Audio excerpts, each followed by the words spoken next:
Hello. Hello, how's it going? All right, how you doing? I'm doing fine. That's good. What's your name, man? My name is Louie, but Louie? a lot of people know me by Negro, Negro. which is my nickname, my street name. How old are you? 52. 52. 52. Are you homeless, man? Yep. How long have you been homeless for? So, going back to probably 2016, no, 17. 2017. 2017, got out of prison. I was in Corcoran Shoe. Got out from prison. My baby's mom had moved up here to San Bernardino to be near her mom because her mom was helping her watch our kids while I was locked up. So I got out. I did 2 years. Baby mom pretty much thought, however she was living her life, now that I'm out, she was gonna have the same program, meaning she wanted to be gone for days, go to work, not come home for a day or two while I'm at home watching my kids. And when I had just got out, like I didn't really have no money because I didn't get my gate money from that gate. It took me 2 months to get it, right?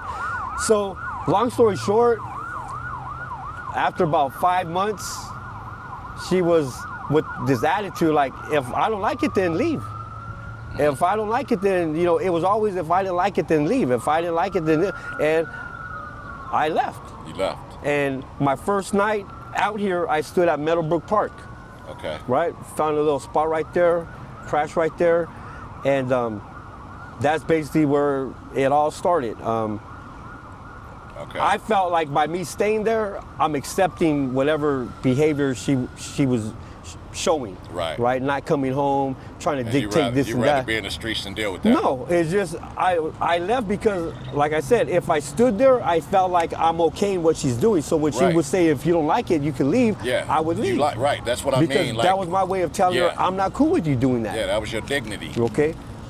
Because when I got out, when she got her taxes, right? So it was her apartment, whatever. So it was easy for her to like, well, then get your shit and leave if you don't like it. So that's what I did.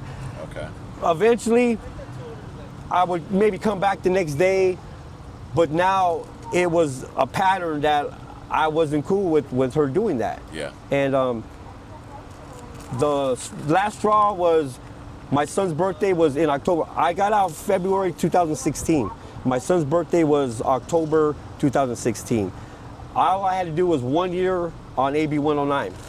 She called the cops on me on my son's birthday saying that I was doing drugs, I was getting high, which it wasn't. I was talking to her sister and she just started assuming shit. And cops came, I basically stood there, okay, you want to call the cops? I'm gonna stay right here then. Cops came and unfortunately I got taken in because I was on AB 109 on supervision. Right. They took me in, gave me a 10-day flash, but that extended my probation. If you got violated, from the day you get violated, it starts all over, and that's what happened to me. So I would have got off in 2-3 more months, but by her doing that, now I started all over a whole year. Basically, from that point, it was just a constant battle with her. Could I shower? Could I eat? No, okay, stay out on the street. Make a long story short, you wound up being homeless I've been homeless. So where have you been sleeping at? Okay, so, this is from 2017, okay? For about a good 3, maybe 4 years before Meadowbrook Park was, kind of got a little messed up and all that, there was a handful of us that were staying at the park. Right. Okay, so I stood at the park for just about like 3-4 years. Stood in motels here trying to hustle up money any way that I could to get a room with my kids at that time because long story short, she ended up losing her apartment because she was gambling her checks away at the casino. Yeah. That ended up evicting her and my kids, and they were never out here like how I was, but they were sleeping in a car. She eventually got help from welfare by Key's program. They put her and my kids in a motel, but it was always her. I was never on the caseload, so I wasn't able to go to the room. I wouldn't get put in the program with them. Yeah. I was always looked at, the dad's not in the picture, he don't come around, but it was really just a lie, you know what I mean? How many kids do you have? I got 4, but you got 4? Okay. I got 2 older ones from my teenager days, and I have a 14-year-old and a 12-year-old after I got out of prison with the the girl that I had met at that time. So what's the hardest part You know- about being homeless, man? You know, it's hard to really say the hardest because I'm one that could adapt to the situation. You know, I did 15 years in prison, 14 in the shoe, Yeah. 7 years in Pelican Bay, 5 years in Corkwood shoe, right? So I could adapt to the situation, but I think the hardest part is really not having somewhere where you could go shower every day and somewhere to sleep without being sweated by cops, without being sweated by, we got to bounce from this area because it's hot.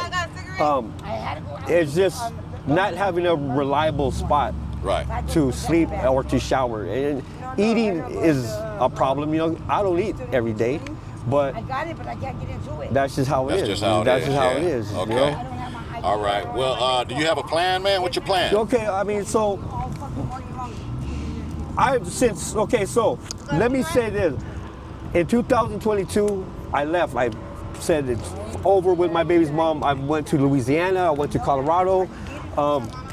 And truthfully, I got my shit together when I moved to Louisiana. I got a job working at Lowe's, got my license. I moved to Colorado after about 6 months, was an RTD bus driver, doing good. I came back down to help my baby's mom, fell behind on my car payment, couldn't find a job that fast. They repoed my car, and that's how I ended up on the street this time around. Gotcha. That was 2024. Gotcha. You know, but my plan is I keep looking for a job. Obviously, I'm trying to get a job. I'm not trying to stay out here, even though I've been able to survive out here. Yeah. But this ain't no life. This is not what I want to see for my future. I don't want my kids to see me dying out here and them not really being around me. Right. You know, but I am looking for a job. I was just talking to my brother a couple of days ago that lives in Colorado that I might just end up moving back to Colorado because my commercial license that I have is from Colorado. And out here, they're transferred over, but I got to start from scratch, and I'm not trying to do all that. Gotcha. But All right, man. Well, hey, it was nice talking to you, man. I hope everything works Yeah. out for you in the end, bro. And yeah, man, you take care out here. yeah, Be safe. no, all the time. Thank you, man. I appreciate that.